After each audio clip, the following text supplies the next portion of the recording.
Yo, what's going on, yo? I'm JBHOOPs, and today I'm going to be breaking down my 2 early preseason mock draft with picks 1 through 14. This video was supposed to go up a while ago, so the NBA season and international seasons have already kicked off, but we're still yet to see any college prospects in any regular season matchups. So for the draft order, I've just based it off the expected win totals for each team, as we obviously won't know the actual order until lottery night. This will be my first video on the 2024 draft class, and I'm just really excited to get back into the swing of things. So make sure to leave a like and subscribe for more draft and NBA related content. But anyway, let's just get right into it. Starting off with the first pick in the 2024 draft, I have the Washington Wizards selecting Alex Sarr, the 7'1" big man out of the Perth Wildcats. Sarr is a phenomenal athlete and mover at a legit 7'1". The offense has improved drastically since his last season playing in the Overtime Elite. He's an awesome defensive prospect. He can pass, put the ball on the floor a bit and initiate actions, and also roll hard to the rim or pop out and drain threes. And he's even hit a few nasty pull-ups. The Wizards finally kicked off their rebuild this offseason, and I think taking Alex Sarr would be a great pick to pair with Jordan Poole, Bilal Coulibaly, and the rest of their young core. So I have the Wizards taking Alex Sarr with the first pick in the 2024 draft.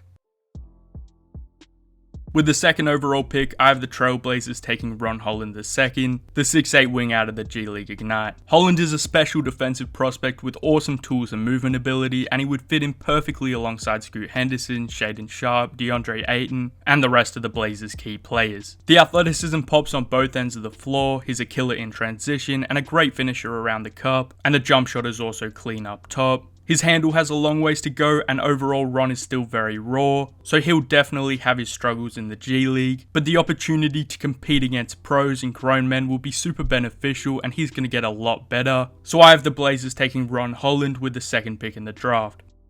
From watching the Spurs over the last few years, and especially early on this season, it's clear they'll need to find a point guard to maximize Wemby and the rest of their guys. So with the third pick, I have them taking the 6'5" freshman headed to USC, Isaiah Collier. Collier's an awesome playmaker with a big frame and great feel. He's a real downhill threat with nice stop-start burst, and his combination of scoring and playmaking in the pick and roll is scary. The jumper is inconsistent and he'll have to improve it, but I like the mechanics and he has pretty good touch. And defensively, I like what I've seen from him at the point of attack, but the off-ball defense and discipline will have to improve. I'm confident the Spurs are going to be great very quickly regardless, but a talented creator like Isaiah Collier could really help organize things and set the Spurs scorers up, so I have them taking him with the third pick in the draft.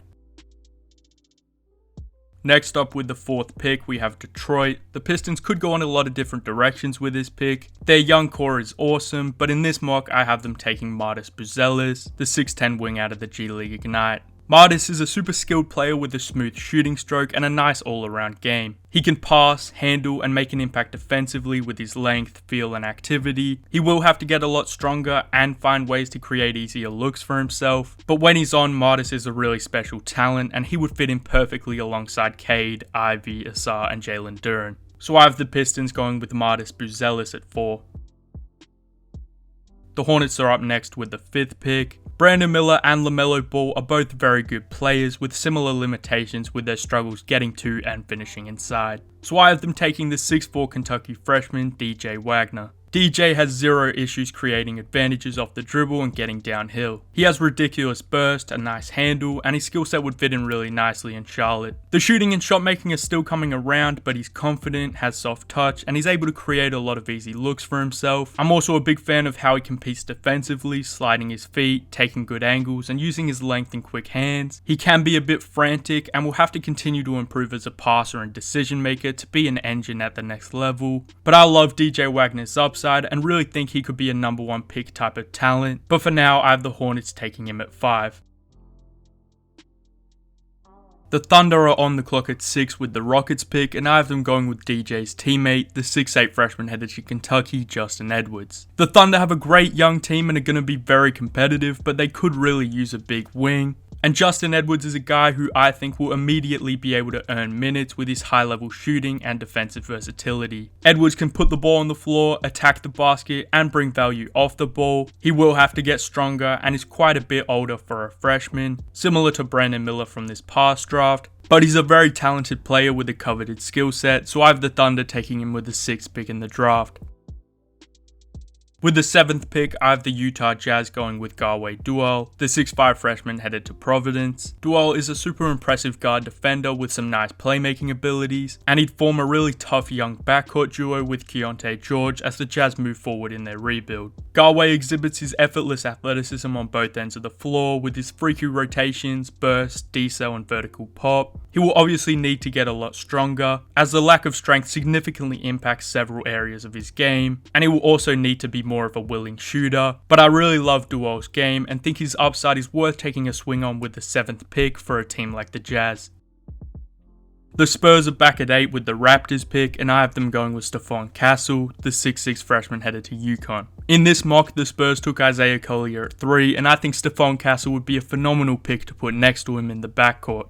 He's a big, strong guard with great feel and craft, and I really like what he can do as a playmaker and scorer, particularly out of the pick and roll. Whilst he will have to improve as a shooter and work on his decision making and defensive consistency, I really love Stephon Castle's game and think he'll have a big year at UConn, so I have the Spurs taking Stephon Castle at 8.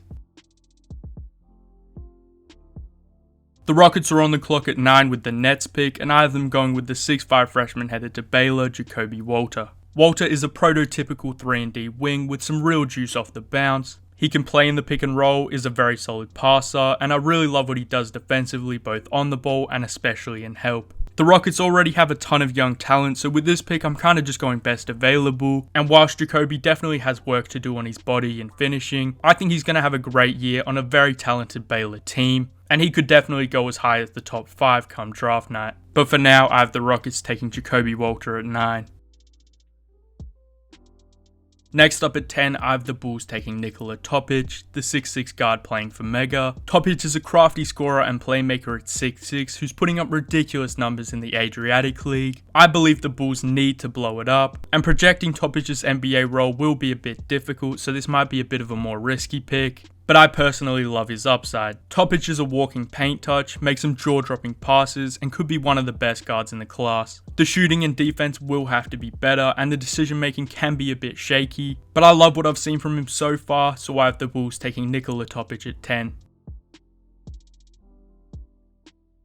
The Magic are on the clock at 11, and I have them taking Tyrese Proctor, the 6'5 sophomore out of Duke. The Magic lack shooting and consistent guard play, and that's where I think adding a versatile, skilled guard in Tyrese Proctor could really help to elevate their team on both ends of the floor. Proctor improved a ton over his freshman season and should continue to improve with a bigger role on a very good Duke team. He can shoot it, is a great passer, and has developed into a really good defender. There are definitely a ton of talented guards in this class, but in this mock I have the Magic taking Tyrese Proctor with the 11th pick. Now onto the Pacers, who have the 12th pick. The Pacers have a fun young team with a lot of talent all around, but for now I have them taking Adai Mara, the 7'3 Spanish freshman who just got cleared to play for UCLA. I love Miles Turner, but I'm just not sure the Pacers really value him as their center for this next era, and I think Adai Mara could be that guy for them. He's an awesome passing big with tremendous length and can be a really commanding paint defender. He'll immediately be impactful offensively with his pick and roll finishing and value as a rim runner and offensive rebounder. I do have some questions around his mobility, and obviously there will be some limitations being 7'3", but Adai Mara is a very talented prospect and it'll be interesting to see how he fares at the college level. But for now I have the Pacers taking him with the 12th pick in the draft. The Atlanta Hawks are up at 13, and I have them going with Zachary Rissacher, the 6'9 wing out of France. Rissacher is a rangy wing who can really shoot it and defend, and he's had some really good games this season after a bit of an underwhelming FIBA U19 World Cup. Rissacher is a good connector, can attack a closeout, and should regain some hype if he continues to produce. The Hawks will still need help defensively on the wings, and whilst he will need time, Zachary Rissacher could develop into a really impactful player. So I have the Hawks taking him at 13.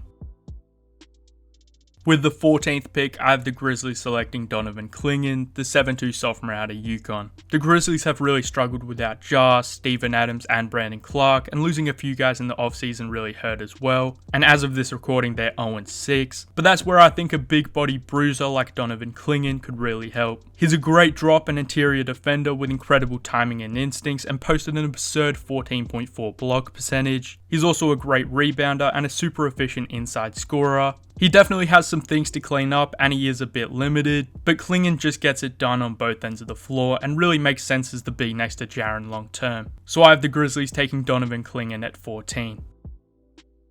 Alright, that is all I've got for my too early preseason mock draft. Let me know what you think in the comments below, I'll make sure to reply. Leave a like if you enjoyed the video and subscribe for more, I'd really appreciate it. I'll have more videos, probably your early season thoughts on the college prospects soon, and also maybe a video on the Ignite guys. So make sure to stay tuned for those. And anyway, that's all I got. JBHOOPs out.